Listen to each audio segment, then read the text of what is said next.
Por instrucciones del presidente López Obrador, el Ejército y la Marina han asumido el control de las aduanas y los puertos del país con el objetivo de combatir la corrupción y el trasiego de drogas, además de encargarse de las tareas de seguridad, la construcción de los bancos del bienestar y del nuevo aeropuerto. Ahora las Fuerzas Armadas tendrán esta nueva tarea.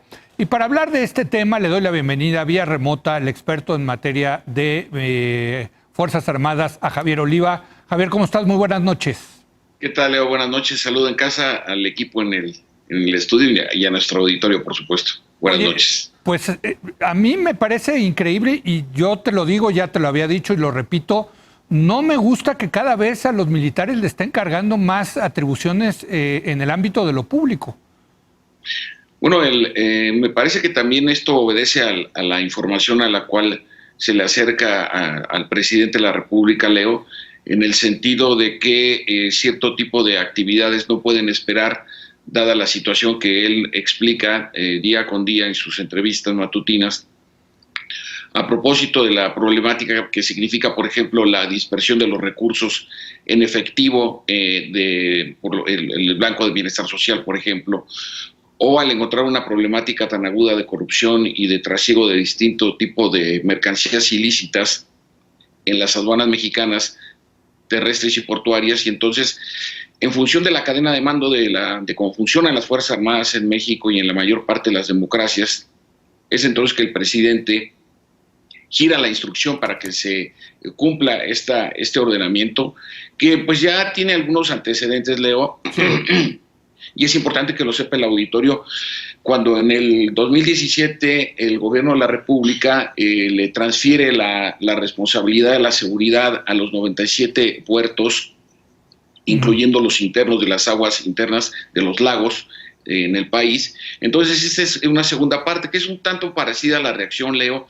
Recordaremos al acuerdo presidencial que se publicó en el Diario Oficial de la Federación el 11 de mayo pasado, a propósito de que las Fuerzas Armadas estarán acompañando a la Guardia Nacional en las labores de seguridad pública. Entonces, lo que hizo el presidente en esta gira de hace 15 días, precisamente en el puerto de Manzanillo, que mueve alrededor de 30 millones de contenedores al año, pues es tratar de resolver lo más pronto posible esta problemática. Ahora es cierto, también en la democracia ha sido el presidente que más, que en mayor forma ha recurrido al apoyo de las Fuerzas Armadas, como tú apuntabas en la nota introductoria. Sí. Entonces, es una ampliación de responsabilidades, sin duda alguna.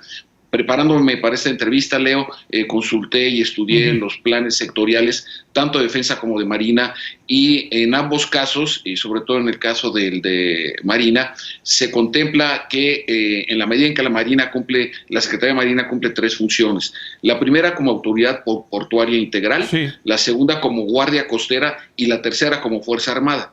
Entonces, en la ampliación estructural con estas 3 responsabilidades complementarias es que están en condiciones de hacerse cargo, al menos desde los lineamientos presidenciales del Plan Nacional de Desarrollo, al igual que la Secretaría de Defensa de las Aduanas Terrestres, Leo. Déjame preguntarte, ¿no se le está cargando mucho la mano a las Fuerzas Armadas con tantas cosas que tienen que hacer? ¿Realmente están capacitadas, tienen los elementos, tienen los recursos materiales, humanos, financieros para realizar tantas labores? Bueno, en el sentido estricto y en los estudios comparativos a nivel internacional, Leo, es importante que nuestro auditorio sepa que nuestras Fuerzas Armadas son de dimensiones reducidas. Así es. Y en otras ocasiones he tenido la oportunidad en tu programa de señalar cómo México trata presupuestalmente hablando mal a sus Fuerzas Armadas con el 0.5% del Producto Interno Bruto. Los estudios internacionales hablan de al menos un 2% del Producto Interno Bruto. Entonces no se le estaría dedicando más que una cuarta parte de lo que se estipularía como lo básico.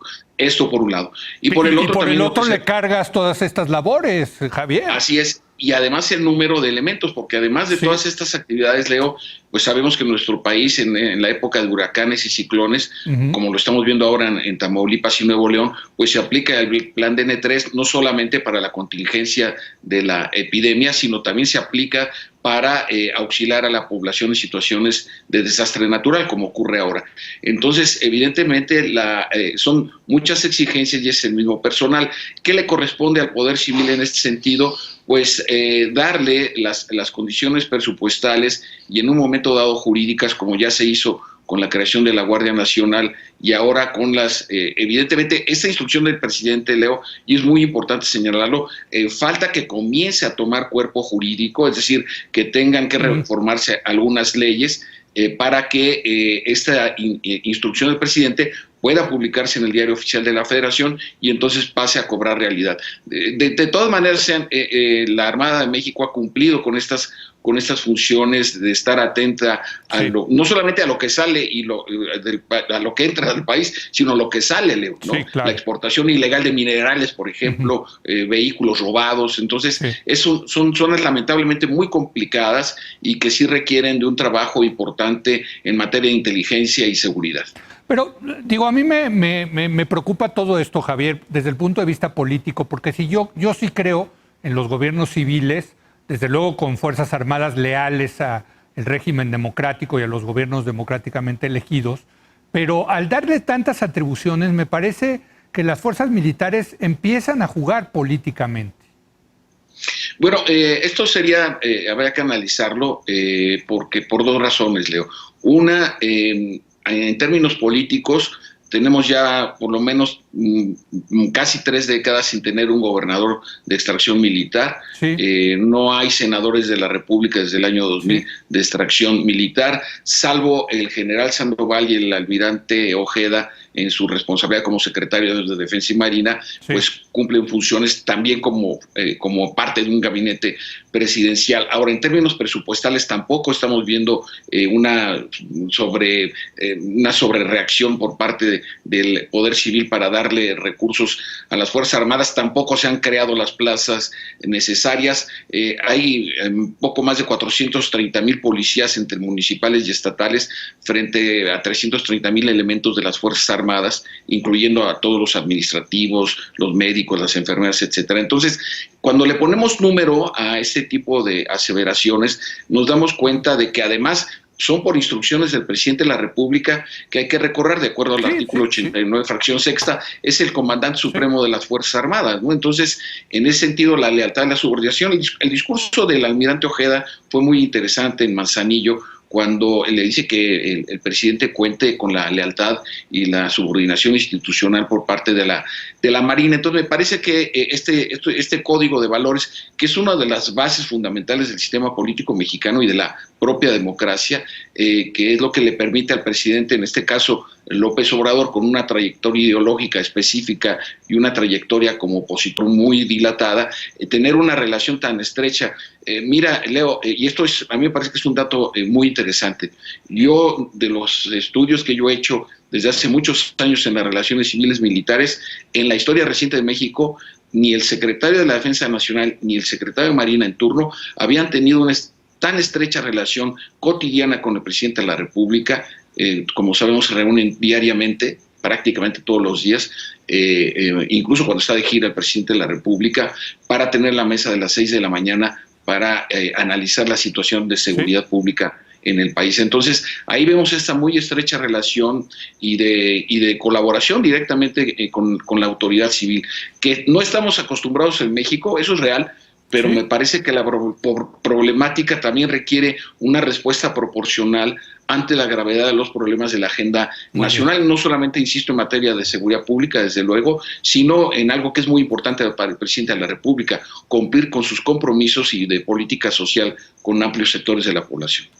Pues te agradezco mucho, Javier, esta lectura de una decisión me parece muy trascendental, que otra vez involucra a las Fuerzas Armadas. Te agradezco mucho.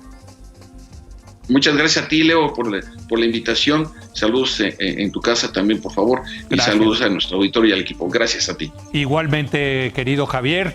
Bueno, muchas gracias a usted por habernos acompañado. Yo lo espero en un ratito más aquí en el canal de las estrellas en Tercer Grado y mañana en punto de las 10 de la noche, cuando otra vez sea la hora de opinar. Aquí nos vemos.